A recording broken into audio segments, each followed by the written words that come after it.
So, and government isn't used to moving at that speed. But I think even if there are not firm regulations, even if there isn't an enforcement capability, simply having insight and being able to highlight concerns to the public will be very powerful. So even if that's all that's accomplished, I think that will be very good. Okay. Yeah. Well, hopefully we can do better than that. Hopefully, yeah. Yeah. No, but that's helpful. Actually, and we were talking before. It was striking.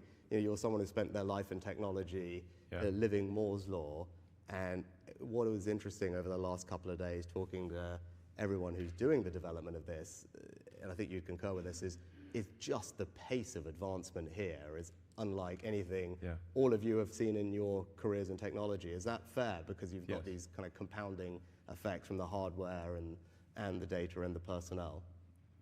Yeah. I mean, the two, currently the two leading centers for AI development are the San Francisco Bay Area and the sort of London area. And there are many other places where it's being done, but those are the two leading areas. So I think if the United States and the UK and China are sort of aligned on safety, that's all going to be a good thing. Because that's where the leadership is generally. I mean, it's interesting you mentioned China there. So I took a decision to invite China to Summit over the last couple of days. And it was not an easy decision. A lot of people criticized me for it.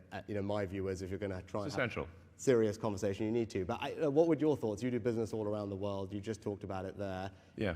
Should we be engaging with them? Can we trust them? Is that the right thing to have done?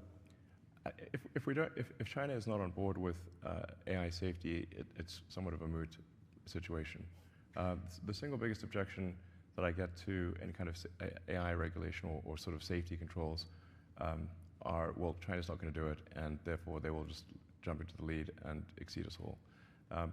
But actually, China is willing to participate in AI safety, and thank you for inviting them. And they, I think we should thank China for attending.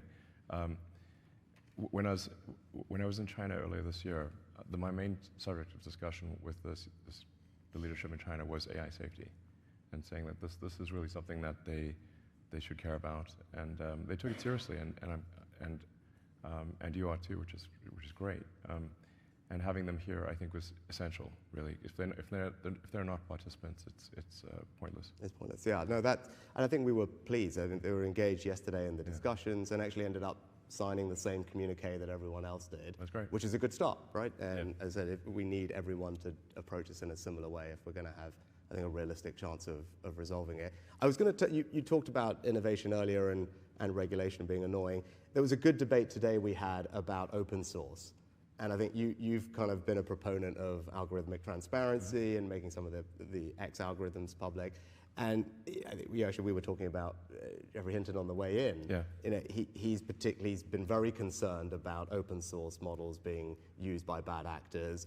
You've got a group of people who say they are critical to innovation happening in that distributed way. Look, it's a trick. There's probably no perfect answer, and there's a tricky balance. What are your thoughts on how we should approach this open source question, or where should we be targeting whatever regulatory or monitoring that we're going to do?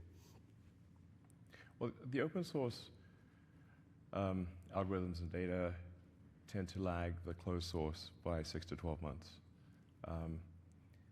But given the rate of improvement, that there's actually therefore quite a big difference between the closed source and the open. If things are improving by a factor of, let's say, 5 or more, then being a year behind you're 5 times worse. So it's a pretty big difference, and that might be actually an okay situation. But it certainly will get to the point where you've got open source AI that can do that will start to approach human level intelligence or perhaps exceed it. I don't know quite what to do about it. I think it's somewhat inevitable that there'll be some amount of open source, and I guess I would have a slight bias towards open source, because at least you can see what's going on, whereas closed source, you don't know what's going on. Now, it should be said with AI that even if it's open source, do you actually know what's going on? Because if you've got a gigantic data file and sort of billions of data points or weights and parameters, you can't just read it and see what it's going to do. It's a gigantic file of inscrutable numbers. You can test it when you run it. You can test it. You can run a bunch of tests to see what it's going to do, but it's probabilistic as opposed to deterministic. It's not like traditional programming where you've got very discrete logic and the outcome is very predictable, and you can read each line and see what each line is going to do. A neural net is just a whole bunch of probabilities. I mean, it sort of ends up being a giant comma-separated value file. It's like, our digital God is a CSV file? Really? Okay. But that is kind of what it is. Yeah. No, that point you've just made is one that we have been talking about a lot because, again, conversations with the people who are developing the technology make the point that you've just made. It is not like normal software where there's predictability about inputs improving leading to this particular output improving. Yeah. And as the models iterate and improve, we don't quite know what's going to come out the other end. I think Demis would agree with that, which is why I think there is this bias for, look, we need to get in there while the training runs are being done before the models are released to understand what is this new iteration brought about in terms of capability, which it sounds like you would agree with. I was going to shift gears a little bit. You've talked a lot about human consciousness, human agency, which actually might strike people as strange, given that you are known for being such a brilliant innovator and technologist, but it's quite heartfelt when I hear you talk about it and the importance of maintaining that agency in technology and preserving human consciousness. Yeah. Now, it kind of links to the thing I was going to ask is, when I do interviews or talk to people out and about in this job about AI, the thing that comes up most actually is probably not so much the stuff we've been talking about, but jobs. It's what does AI mean for my job? Yeah. Is it going to mean that I don't have a job, or my kids are not going to have a job? Now, my answer as a policymaker, as a leader, is actually AI is already creating jobs, and you can see that in the companies that are starting. Also, the way it's being used is a little bit more as a co-pilot necessarily versus replacing the person. There's still human agency, but it's helping you do your job better, which is a good thing. And as we've seen with technological revolutions in the past, clearly there's change in the labor market, the amount of jobs. I was quoting an MIT study today that they did a couple of years ago. Something like 60% of the jobs at that moment didn't exist 40 years ago, so hard to predict.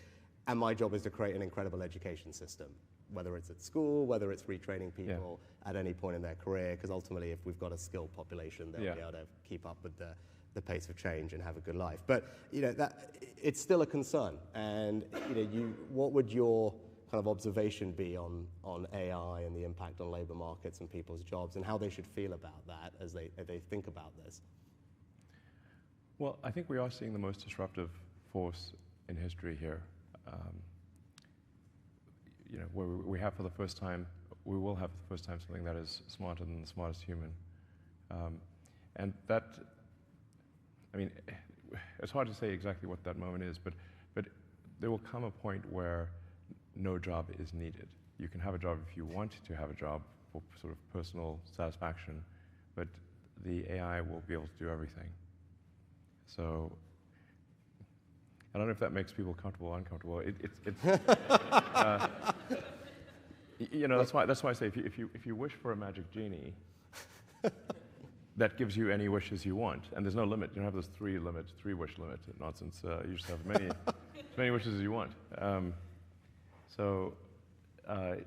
It's both good and bad. One of the challenges in the future will be, how do we find meaning in life if you have a magic genie that can do everything you want?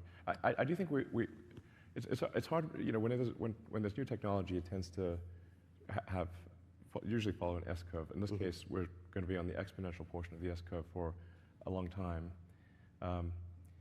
and you'll be able to ask for anything. It won't be, and we won't have universal basic income. We'll have universal high income.